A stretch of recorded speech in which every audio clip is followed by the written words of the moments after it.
আজকে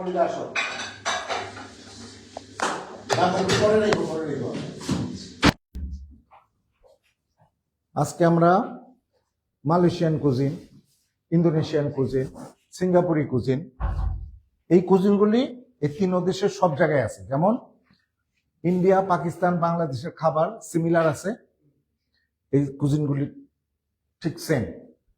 কোথাও হয়তো এইটা ইউজ করে, এটা ইউজ করে না, কোথাও হয়তো এটা বেজিল লিপ দেয়, এটা দেয় না, কোথাও হয়তো কারি লিপ দেয়, কারি লিপ দেয় না, এই ডিফারেন্সটু। কিন্তু এটার যে প্রিপারেশন সবই এক। এগুলো মেনলি ইন্দোনেশিয়ান খাবার থেকে এগুলো মালয়েশিয়াতে, সিঙ্গাপুরে এগুলো ছড়াইছে আর কি। হ্যাঁ, ওই অঞ্চল তো কাছাকাছি, তো এই ফুডগুলি ওই অঞ্চলে বেশ জনপ্রিয়। এইটা যে ডিশটা, এটা নাম কি? ফোন সরাও। হ্যাঁ, কি নাম এটার? হ্যাঁ, নাসি লেমাক। নাসি মানে কি? রাইস। এটা হলো কোকোনাট রাইস। হ্যাঁ, লেমাক হলো একটা প্লেটে বোঝায়, থালি। এখানে অনেক কিছু, আমার ভেজিটেবল আছে, আমাদের সাম্বাল আছে, আমাদের ফ্রাইড চিকেন আছে, আমাদের সালাদ আছে, তারপরে আমাদের পিনাট ফ্রাই আছে। হ্যাঁ, এই এর মধ্যে ফিশও থাকতে পারে।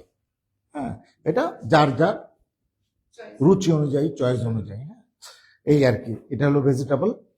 হ্যাঁ,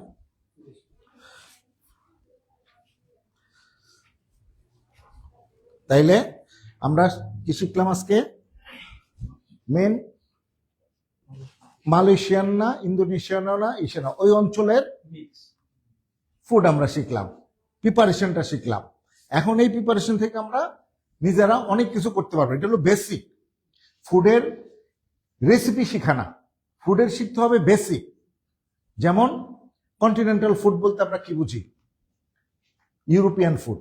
হ্যাঁ, ইউরোপিয়ান ফুডের মেন থিং কোনটা? মেন থিম হলো এদের সস। এদের মাদার সস আছে, অনেক সস আছে, এর মধ্যে 5টা আছে মাদার সস। কেউ বলে 5টা, কেউ বলে 6টা। হ্যাঁ, তো 6টা না, অ্যাকচুয়ালি 5টা। ফ্রেঞ্চ হলো কুজিনের কিং অফ কুজিন হলো ফ্রান্স। ফ্রান্স বলে 5টা হলো মাদার সস। ওই 5টা মাদার সস থেকে অনেক সস হয়। হ্যাঁ, মাদার সস কাকে বলে?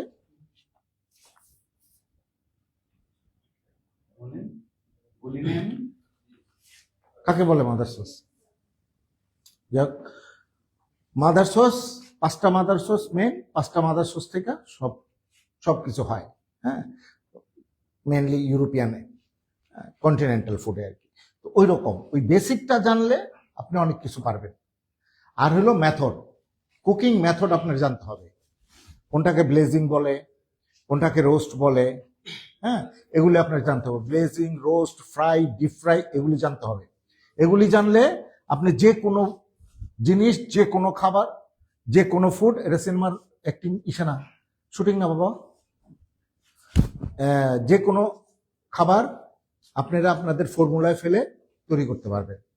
একটা মাছ দিল আপনাকে, এখন কি আপনি এটা ব্রেস করবেন, না এটা ব্রেস করা যাবে, না রোস্ট করা যাবে, নাকি আপনি ফ্রাই করব, নাকি সাথে করব, এটা ডিপেন্ড করে আমার উপর, ইনগ্রেডিয়েন্টসটা দেখার উপর, আমি কোন মেথডে এটা করব, কোন সস ইউজ করব। এগুলো হলো বেসিক জিনিস। এই বেসিক যে জানবে সে সব কিছু পারবে। আমরা বেসিকটা জানি না, বেসিকটা আমরা দুর্বল, আর আমাদেরকে ওইভাবে শেখানো হয় না বেসিক। আমরা শুধু রেসিপি শেখার জন্য ব্যস্ত হয়ে যাই। রেসিপি না, বেসিক শিখতে হবে। ঠিক আছে, থ্যাংক ইউ। আশা করি যেভাবে বললাম এভাবে তোমরা সামনের দিকে অগ্রসর হবে এবং অ্যাপ্লাই করবে। Thank you very much. Thank you chef, এত সুন্দরভাবে আমাদের স্টুডেন্টদেরকে সবকিছু এক্সপ্লেন করার জন্য। এবং আপনারা যারা আসলে আমাদের সাথে এতক্ষণ ছিলেন তাদেরকে অসংখ্য ধন্যবাদ। এবং আপনারা মোটামুটি বুঝতে পারছেন যে আসলে আমাদের এই কোর্সে আমরা আপনাদেরকে কি শেখাবো। সো আপনারা যদি বেসিকটা যদি আপনার ক্লিয়ার থাকে, then you can make anything. আর এটার জন্যই আমাদের এই কোর্সে যদি জয়েন করতে হয় তাহলে অবশ্যই আমাদের নতুন একটি ব্যাচ শুরু হচ্ছে, এটা হচ্ছে জানুয়ারির 18 তারিখ থেকে।